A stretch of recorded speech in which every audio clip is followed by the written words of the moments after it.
Back in our New Orleans, Louisiana studios, it's Harmon Dash with Dr. Stuart Phillips for Make It Fair, and we're covering yet again another illustration of how the GOP has revealed themselves to be the party of death. Specifically, we're talking about state-to-state healthcare outcomes, and particularly in the case of the mortality rate amongst pregnant women. A new peer-reviewed study just came out saying that that rate is soaring in specifically in Texas. Is that what you read? Yes. This is doctors have strange things that make them giggle. There was a study that came out from a very good source that said that the death rate, maternal mortality in Texas, was higher than Bangladesh. And of course, everyone was horrified, right? So as we went back and really checked our statistics, and we found out that really wasn't true. What had happened is they had changed the form. There was a new X. Okay. And remember, 10% of the people don't read the form. They just click the X, because, thank heavens, not many women die while giving birth anymore. A few mistakes made it look horrible. But once that was done, and we found out it isn't as bad as Bangladesh, then everybody read the statistics. And it's pretty bad. It's just not as bad as Bangladesh. Okay, well, so, you know, we are making a comparison of a third world nation to a first world nation, and a state that has pretty decent fundings. So while it may not be that bad, that's sort of inconsequential, it is still bad. The rates are still going up. Let me explain. Bangladesh is the worst in the world. So when Texas came out more than that, it certainly made, you know, my headlines, which aren't yours, raised eyebrows. the CDC line of the day. Now, what we did find out is that the states that have the highest maternal mortality rate, okay, that means pregnant mothers dying, the first 6 months after giving birth to a baby. Okay, so pregnant and postpartum mothers. When they die. And we are an outlier, we meaning the United States, an outlier. We are the highest of all the developed countries, and B, we are increasing while everyone else is increasing. So then we're increasing while everyone else is decreasing? It's decreasing, right. And so, of course, we look at statistics and see why and where, and we're not doing it everywhere in the United States. The areas of the United States that have good access to medical care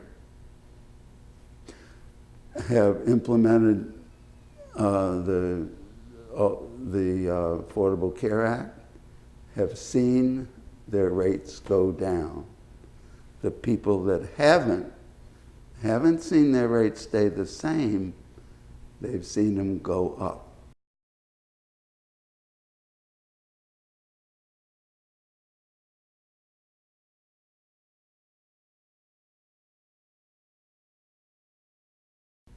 All of these things are made better by access to health care, and if you don't have access to health care, these ladies die. You know, it's interesting you bring up the Affordable Care Act, because at the top of the list for health care outcomes, Massachusetts, which of course instituted the original blueprint for the Affordable Care Act. Mitt Romney put that in as governor up there. They still have it in Massachusetts. They love their health care. But we did see in the rollout of Obamacare across the nation a lot of pushback and trying to water down that original bill. So it did not end up in execution being as successful as what they have in Massachusetts. But there they are at the top of the list in Massachusetts. Yes. Access to health care gives you more successful outcomes. Yeah, and here's a map to show you that the states that have access to health care have good outcomes in maternal mortality.